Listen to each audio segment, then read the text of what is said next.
আপনিও কি ছবি আঁকতে ভালোবাসেন? কিন্তু ছবি আঁকাতে গিয়ে হয়তো গোলটা ঠিক মতো হয় না, বা সোজা লাইন টানতে গিয়ে হাতটা বেঁকে যায়। তো আজকের ভিডিওটা আপনাদের জন্য।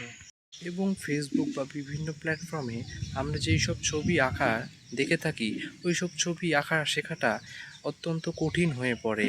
আমরা সাধারণ মানুষরা ঠিক মতো বুঝতে পারি না যে কেমন করে সেই সব ছবি আঁকবো। তো এই ভিডিওর মাধ্যমে আপনারা সহজ সহজ পদ্ধতিতে বেসিক স্কেচ এবং ওয়াটার কালার এবং অ্যাক্রিলিক কালার এবং প্যাস্টেল কালারে ছবি আঁকা শিখতে পারবেন খুব সহজ উপায়ে। এই ভিডিওর মাধ্যমে আমি বলতে চাচ্ছি, জিরো থেকে স্কেচিং এবং প্রো লেভেল অবধি যদি আপনারা ড্রয়িং শিখতে চান তাহলে সাবস্ক্রাইব করবেন এবং বেল নোটিফিকেশন অন করে রাখবেন এরকম নিত্য নতুন আর্টের ভিডিও পাওয়ার জন্য। তো এর পরের দিন থেকে আমরা বেসিক টু অ্যাডভান্স ড্রয়িং শেখার চেষ্টা করব। তো আজকের জন্য এতটুকুই।